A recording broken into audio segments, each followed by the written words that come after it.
우리가 지금 읽은 이 본문 말씀은 인류의 타락 그리고 원죄 사건을 다루고 있습니다. 이것은 우리 그리스도인들에게는 매우 큰 사건입니다. 죄가 이 땅에 어떻게 들어오게 되었는지 알려주고 있습니다. 죄의 시작이 된 사건이기 때문에 이 중요성은 더 강조하지 않아도, 따로 말하지 않아도 될 정도로 이 크리스천이라면, 그리스도인이라면 잘 알고 있는 사건입니다. 그뿐만 아니라 더불어 그것에 대한, 이 말씀에 대한 해석과 결과도 성경에서는 우리에게 말씀해주고 있습니다. 로마서 5장 12절입니다. 로마서 5장 12절 제가 읽겠습니다. 그러므로 한 사람으로 말미암아 죄가 세상에 들어오고 죄로 말미암아 사망이 들어왔나니 이와 같이 모든 사람이 죄를 지었으므로 사망이 모든 사람에게 이르렀느니라. 아멘. 주일학교에서 이 부분을 이제 설교를 하면 이제 우리 아이들이 질문을 합니다. 왜 한 사람이 죄를 지었는데 다 죄인이 되었습니까? 이런 거 이제 설명해 줄 때 주일학교에서는 어쩔 수 없이 다른 설명을 해주곤 합니다. 여러 방법이 있겠지만, 자, 우리가 이 안에서 예배드리고 있습니다. 근데 이 바깥돈에는 막기만 해도 사람이 죽게 되는 독가스가 가득 차 있습니다. 아무도 문을 열지 않으면 안전합니다. 그런데 어떤 사람 한 사람만 저기 가서 문을 열어버리면 그 독가스는요, 아무도 피할 수 없게 됩니다. 모두에게 다 죄가 닥치게 된다. 이 독가스가 영향을 끼치게 되었다. 이것이 바로 한 사람으로 말미암아 모두가 죽음의 위험에 빠지게 되었다라고 우리 주일학교에서 설명합니다. 이렇게 하고 하면 끝나면 좋을 텐데 이제 또 계속 질문이 나오죠. 이제 고린도전서 이제 15장 21절 22절에는요, 이제 또 이 말씀에 대해 또 다른 해석이 또 있습니다. 사망이 한 사람으로 말미암았으니 죽은 자의 부활도 한 사람으로 말미암는도다. 아담 안에서 모든 사람이 죽은 것 같이 그리스도 안에서 모든 사람이 삶을 얻으리라. 아담이 죄를 지어서 우리가 다 죽은 것 같이, 그런데 예수 그리스도 안에서 이 죄가 해방이 되고 삶을 얻게 된다. 어렵습니다. 이 말씀이 우리 아이들이 어려워요. 이건 또 어떻게 설명하면, 죄 없는 사람이 죄를 갚을 수 있습니다. 죄 없는 사람만이 죄를 이길 수 있고 죄를 갚아줄 수 있습니다. 어떤 사람이 100억의 빚이 있습니다. 100억의 빚이 딱 있어요. 돈이 없으니까요. 이걸 갚으려면 돈 있는 사람에게 빌려야 됩니다. 근데 옆 사람을 봤더니 이 사람도 빚이 있고 저 사람도 빚이 있고 저 사람도 빚이 있습니다. 다 빚이 있는데 한 분만 빚이 없어요. 한 분만 죄가 없어요. 그분이 예수 그리스도입니다. 예수 그리스도니 우리의 죄를 대신 갚아준 것을 이렇게 말하고는 합니다. 여기까지가 이제 주일학교의 부분입니다. 근데 우리는 이제 조금 더 깊게, 우리가 조금 더 함께 나누기를 원합니다. 먼저 하나님의 명령 말씀이 있습니다. 창세기 2장 17절, 창세기 2장 17절에 나옵니다. 우리 함께 읽겠습니다. 시작. 선악을 알게 하는 나무의 열매는 먹지 말라. 내가 먹는 날에는 반드시 죽으리라 하시니라. 아멘. 이 말씀이 하나님의 명령이셨습니다. 그러나 이 말씀을요, 우리 처음에 이제 뱀이 말을 거는 하와는 직접 듣지는 못했을 것 같습니다. 2장 17절 말씀을 한 뒤에 돕는 배필을 창조하셨고, 하와가 창조된 뒤에 하나님의 말씀은 대리인인 아담을 통해서 하와에게 전달되었을 것입니다. 바로 뒤에 있을 하와가 뱀의 꼬임에 넘어가는 것과 하와의 말이 이것과 달라지는 것을 생각하면 하나님이 다시 정확하게 이 2장 17절을 말씀하셨을 가능성보다는요, 아담을 통해 하와에게 전달된 말씀이라는 것이 저는 더 일리가 있어 보입니다. 죄 없는 상태의 하와에게는요, 사실은 이것으로도 충분했습니다. 하나님이 또 나타나셔서 굳이 말씀하실 필요가 없었습니다. 충분했습니다. 그런데 사탄은 이 틈을 놓치지 않게 됩니다. 아담에게 전달받은 메시지는 아담에게서 바뀌었는지 하와 스스로 바꾸었는지 알 수 없지만, 첫째로 만지지도 말라의 강조가 더해지게 됩니다. 하나를 더 합니다. 둘째로 반드시 죽으리라의 말씀은 죽을까 하노라로 바뀌게 됩니다. 이 뱀은, 이 사단은 기회를 놓치지 않고 죽을까 하노라로 바뀐 부분을 파고듭니다. 뱀은 하나님이 아담에게 선악과에 대해서 하셨던 말씀을 정확히 알고 있었을 것입니다. 그 말씀은 하와의 입으로 나올 때 무엇이 바뀌게 되었고 무엇이 더하게 됐는지도 이 뱀은 알고 있었을 것입니다. 이 하와가 만든 약점 때문에 말을 잘 못 전해서, 하나님의 말씀을 정확하게 기억하지 못해서 그들이 타락하였을까요? 이런 일이 있더라도 태초에 의롭게 창조된 죄 없는 상태의 아담과 하와가 범죄에 빠지게 되는 것을 저는 이것만으로 간단하게 생각할 수는 없을 것 같습니다. 하와가 이 말이 틀렸고 아담이 똑바로 전했다면 이 하와의 실수로만 단정할 수가 없습니다. 아담은요, 하와가 뱀에게 말할 때, 하와가 뱀에게 대답할 때 아담이 옆에 있었습니다. 옆에서 가만히 듣고 있습니다. 한마디도 안 합니다. 고쳐주지 않습니다. 하나님이 직접 아담에게 말씀하셨는데 하나님이 그렇게 말씀하시지 않았다 하와야. 그런데요, 아담은 이런 책임을 지지 않고요, 가만히 침묵하고 있습니다. 아담이 어디 다른 곳에 있었던 것이 아닙니다. 뱀은 이 3장 1절부터 계속해서 하와에게만 말하지 않습니다. 너희에게 말하고 있습니다. 1절, 너희에게 동산 모든 나무의 열매를 먹지 말라 하시더냐. 4절, 너희가 결코 죽지 아니하리라. 5절, 너희가 그것을 먹는 날에는, 6절에는요, 여자가 그 열매를 따먹고 자기와 함께 있는 남편에게도 주매 그도 먹은지라. 아담이요 바로 옆에 있었습니다. 하와의 말만의, 이 말 하나의 문제가 아니라는 것입니다. 전달에서의 문제가 아니라 이 말이 바뀌어서, 그것도 중요합니다만 말은 잘 전해야 됩니다. 그것도 중요하지만 그거 하나의 문제가 아니라는 것입니다. 그래서 아담은 이 문제의 책임을 절대로 하와에게만 덮어 씌울 수가 없었습니다. 억울할 부분도 없었습니다. 바로 옆에서 있었습니다. 아무런 통제를 하지 못했습니다. 그러면 하나님에게 친히 들은 말씀을 왜 잊어버리게 되고 잘못 생각하고 이 뱀의 꾀임에 넘어가게 되었는가? 이 부분을 우리는 한번 생각해 봐야 됩니다. 이것이 우리에게 주는 메시지가 있기 때문입니다.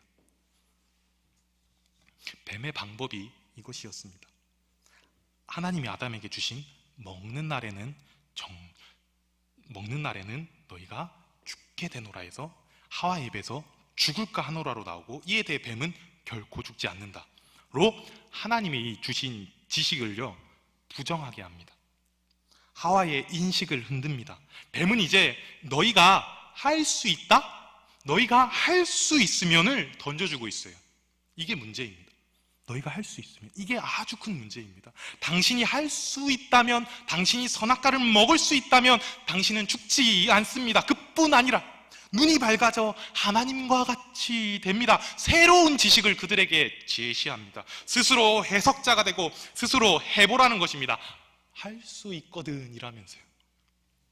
할 수 없을 것 같은 일에 뱀은 할 수 있거든을 제시하면서 할 수 있으면 바뀌게 되는 새로운 길까지 알려줍니다. 이를 통해 없었던 길과 선택이란 걸 생각을 못했던 그들이 이 길에서 바뀌게 됩니다. 인식이 붕괴되기 시작합니다. 이것은 이 에덴에서부터 지금까지도 우리에게 여전히 일어나고 있는, 만약에 너희 할 수 있거든의 함정임을 우리는 이를 통해 알 수 있게 됩니다. 2장 17절에서 하나님의 말씀은 먹지 말라 하나입니다. 먹지 말라 하나입니다. 먹지 말라 하나예요. 이것이 하나님이 주신 지식입니다. 이 지식에 대해 해석해 주신 것이 내가 먹는 날에는 정령 죽으리라입니다. 아담에게 이 말씀은 자연스럽게 받아들여졌고, 이 말씀을 어기는 것은 타락 이전의 아담은 생각도 하지 않았던 일입니다. 생각을 하는 것도 자연스럽지 못했던 일입니다. 이 먹지 말라와 먹는 날에가 같은 관계가 아니라, 동등한 관계가 아니라 먹지 말아라, 먹지 말아라, 이거의 성립 여부에 따라서 이 후자가 먹는 날에는이 지배를 받는 상하 종속의 관계로 설명되고 있습니다. 근데 이 종종 이 구절을 해석할 때 하나님이 인간에게 두 개 중에 하나를 선택하도록 하셨다라고 해석하는 경우가 있게 됩니다. 이것이 바로 뱀이 제시하고 있는 양자택일의 방법입니다. 처음부터 먹는 날에 대한 선택제는 이 하나님이 우리에게 주시지 않으셨습니다. 그냥 먹지 말라고 하셨습니다. 이것은 불순종할 때 따라오는 결과들만 알려주셨을 뿐입니다. 하지만 뱀은요, 그것을 독립적으로 따로 만듭니다. 대등한 선택의 여지가 있는 것으로 인식을 바꾸게 합니다.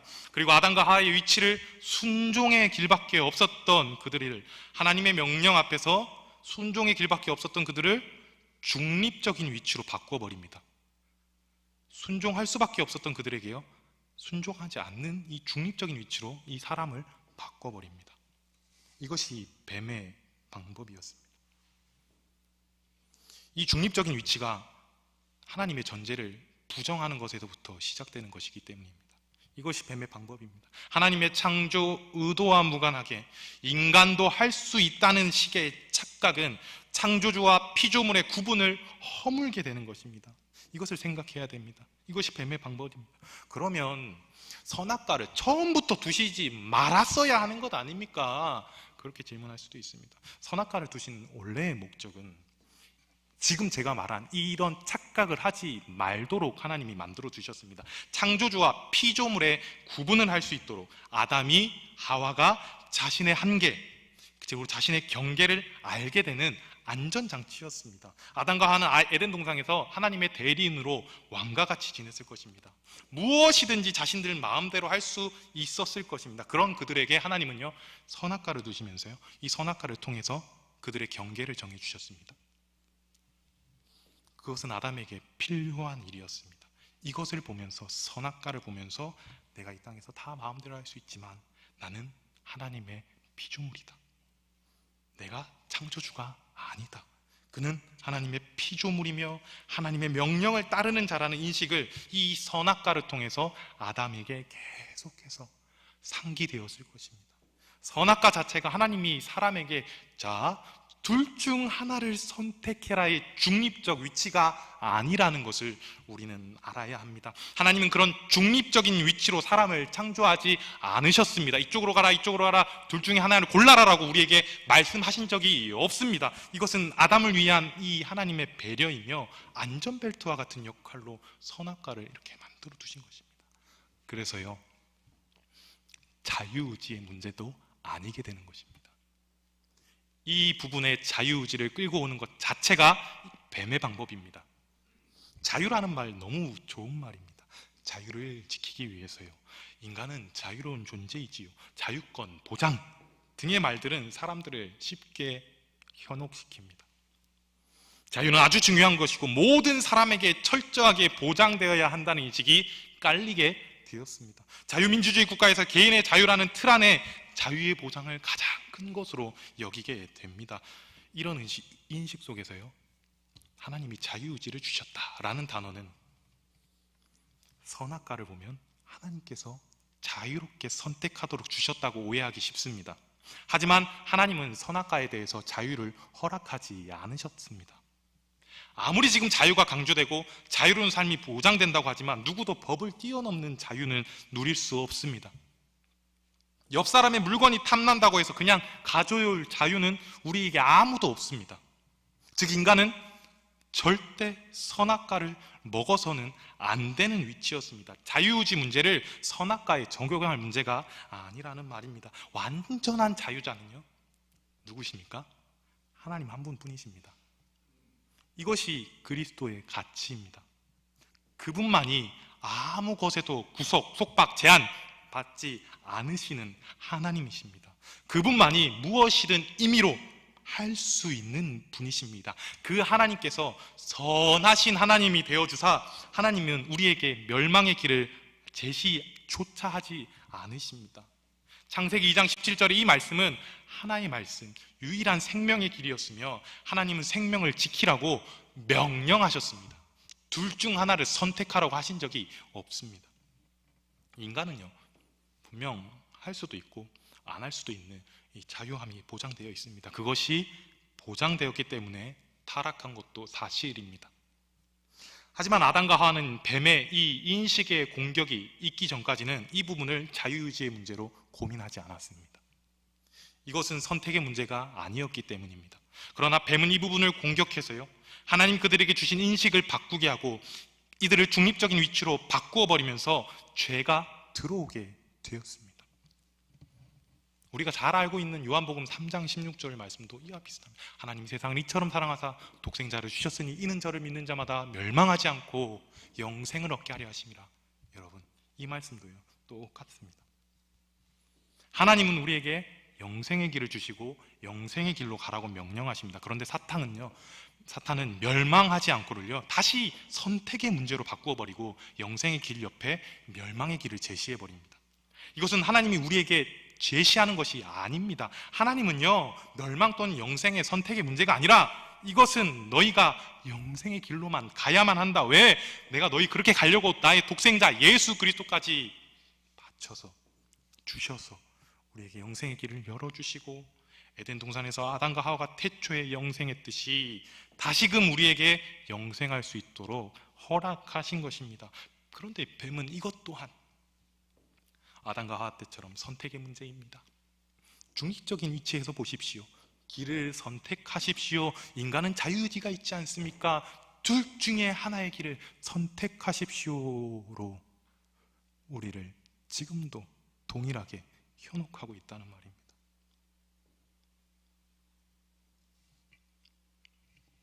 갈라디아서 5장 16절에서 17절의 말씀을 우리 한번 보시겠습니다. 제가 읽겠습니다. 내가 이르노니 너희는 성령을 따라 행하라. 그리하면 육체의 욕심을 이루지 아니하리라. 아멘. 육체의 소욕은 성령을 거스르고 성령은 육체를 거스르나니 이 둘이 서로 대적함으로 너희가 원하는 것을 하지 못하게 하려 함이니라. 아멘. 자, 이 말씀도요 창세기 2장 17절과 유사한 모습으로 나타납니다. 너희는 성령을 쫓아 행하라. 너희 선악과는 먹지 말아라. 그 다음에 선악과를 먹었을 때 어떻게 된다? 성령을 쫓지 않았을 때 어떻게 된다? 의 말씀이요 동일하게 내려옵니다. 그 뒤에 이어지는 말씀은 먹으면 정령 죽으리라. 그리하면 육체의 욕심을 이루지 아니하리라는 이 앞의 말씀에 종속적으로 따라오는 말씀들인 것입니다. 그런데 이 말씀을 해석할 때 흔하게 접하게 되는 해석이 영과 육이 있어서 그들을 대립하는 구도로 보면서 그러므로 우리는 육이 아니라 영을 선택해야 한다는 권면조의 해석입니다. 물론 우리의 현실이 죄성이 끊임없이 유혹하는 것은 맞습니다. 성령과 육이 대립하고 있는 현실 또한 맞습니다. 그래서 우리도 이를 통해 영적 전쟁을 하게 됩니다. 이것도 맞습니다. 하지만 우리를 넘어뜨리려고 하는 죄성이 여전히 있으나 바울의 강조는요, 그리고 신약성경에서 일관되게 우리에게 강조하고 있는 부분은 양자택일의 문제가 아니라는 것입니다. 단 하나, 성령을 쫓아라. 오직 믿음으로만 사는 것일 뿐이라는 것입니다. 그래서 성경이요 그냥 봐서는 편협하게 보일 수도 있습니다. 믿음이 아니고는 하나님을 기쁘시게 할 수 없느니라. 믿음을 따라하지 않는 것은 다 죄니라고 선을 그어버립니다. 다른 길이 없어요. 우리 안에 성령과 육이 대립하고 있는 것들 중에 둘 중 하나 성령을 택해야 한다고 말하는 것도 효과적인 설명이고 좋은 설명이 될 수 있지만 그에 앞서서 우리는요 먼저 기억해야 될 것이 우리는 오직 은혜입니다. 하나님이 나를 택해 주셨습니다. 우리에게 제시하신 길은 하나뿐입니다. 하나님 우리에게 양자택일을 중립적인 상태로 우리를 두지 않으셨음을 믿고 오직 은혜로 하나님이 우리에게 허락하신 유일한 길로 걸어가야 합니다.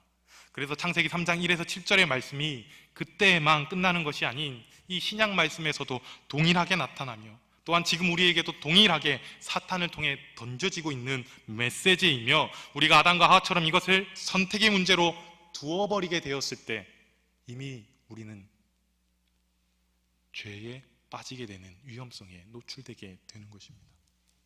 선택의 문제로 고민하지 마십시오. 선택의 문제로 두지 마십시오. 하나님이 우리에게 제시하시는 길은 하나뿐입니다. 주일학교에서 지금 우리 아이들은 다니엘에 대해서 이제 말씀을 제가 전하고 있습니다. 하나님이 다니엘과 세 친구들에게 지혜도 주시고 지식도 주시고 또 책을 읽으면 한 번에 다 깨닫게 하셨다는 그 말씀이 우리 아이들에게도 또 그렇게 되었으면 좋겠고, 또 저도 또 필요한 말씀이고 해서 지금 같이 나누고 있습니다. 근데 하나님이 그들에게 왜 이런 은혜를 주셨습니까? 그 앞에 그들이요, 다른 것이 아니라 구별되었습니다. 하나님이 명령하신 우상에 드려진 음식, 피가 남은 음식을 먹지 말라, 이 말씀을요 그들이 지켰습니다. 그랬더니 하나님이 그들을 지혜를 주시고 지식을 주시고 사람들 앞에 높여주셨습니다. 하나님의 말씀은 먹어라, 먹지 말아라, 둘 중에 하나 선택의 문제가 그들에게 아니었습니다. 고민하지 않습니다. 이쪽으로 가볼까? 친구들에게 이번에는 먹는 것을 선택해보자, 이런 말씀 하나도 없습니다. 그들은 고민하지 않았습니다. 나는 먹지 않겠습니다. 나는 채소와 채식으로도 얼마든지 다른 사람들보다 더 건강을 유지할 수 있습니다 라고 구별하였습니다. 하나님의 말씀하신 길이 그 길밖에 없었기 때문입니다. 다니엘이 선택을 잘한 것이 아닙니다. 구별되는 것, 하나님의 말씀을 따르는 것입니다. 하나님은 재앙을 내리실 때도 항상 구별하여 주셨습니다. 노아의 홍수 때 노아의 가족들을 구별하여 주셨습니다. 소돔과 고모라 때 롯의 가족들을 구별해 주셨습니다. 그런가 하면 출애굽기 때 10가지 재앙이 내려오는데 그 재앙 속에서도 하나님이 애굽 사람과 이스라엘 사람들을 구별해 주십니다. 벽을 하나 두고 어떤 곳은 어둡고 어떤 곳은 밝게 되는 놀라운 일이 하나님의 구별하심 속에 드러나게 됩니다. 하나님의 말씀을 따르는 자들은, 스스로 구별된 자들은 하나님께서도요 재앙 가운데 구별해 주신다는 것입니다. 이것이 우리 하나님입니다. 그러나 지금 우리의 모습을 보면 우리는 이들처럼 잘 구별되지는 못했던 것 같습니다. 하나님이 우리 교회를 구별하지 않으셨습니다. 한국교회를 구별하지 않으셨습니다. 교회가 더 고통받고 더 어렵게 되었습니다. 우리가 선택의 문제가 아닌 것을 선택하는 죄를 범하지 않았는가 돌아보아야 할 것입니다. 믿음이란 우리가 옳은 것을 선택했기 때문에 믿음이 되는 것이 아닙니다. 하나님만이 주실 수 있는 생명의 길을 전적으로 수락하고 매달리는 것을 말합니다. 처음부터 인간은 선악과 앞에서 자유롭지 않았습니다. 자유의지가 아닙니다. 먹으면 죽는 이치였습니다. 먹으면 죽으리라 한 말 속에 이미 먹다가 선택의 대상으로 주어진 것이 아닙니까? 갈라디아서 5장 16절 육의 소욕을 이루지 아니하리라의 말씀 속에 육의 소욕을 이름이 하나의 선택지로 주어진 것이 아닙니까? 이런 논리가 바로 뱀의 논리인 할 수 있거든, if you can, 할 수 있거든의 의도를 가진 것을 생각하기를 바랍니다. 성경은 인간에게 주어지지 않은 선택을 마치 있는 것처럼 말하면서 거짓 자유를 말하고 있는 것은 아닌가? 내가 속고 있는 것은 아닌가? 성경이 말하는 자유가 진짜 자유가 무엇인가? 이것은 선악과를 먹지 않을 때 하나님 안에서 누리는 자유만이 유일한 자유입니다. 이것이 진짜 자유입니다. 하나님이 주신 시간 안에 머무를 때 누리는 자유입니다. 성경과 조화를 이루는 인식으로 성경을 해석하고 하나님의 주신 말씀에만 의존하는 삶을 살기를 바랍니다. 내가 스스로 중립적인 위치에서 선택 제시하는 것은 어쩌면 성경과는 다른 복음이 될지도 모릅니다. 우리 삶이 선택이 아니라 하나님이 우리를 선택하여 주셨습니다. 내가 선택하지 않았습니다. 하나님, 내가 이 땅에 태어나겠습니다. 고르지 않았습니다. 하나님, 내가 이 부모님 밑에 태어나겠습니다. 고르지 않았습니다. 하나님, 내가 남자로 태어나겠습니다. 여자로 태어나겠습니다. 고르지 않았습니다. 왜요? 하나님이 보내셨기 때문입니다. 우리의 선택권은 없습니다. 우리 하나님만 믿고 다른 선택에 착각 속에 빠지지 않는 저와 여러분이 되기를 바랍니다. 기도하겠습니다.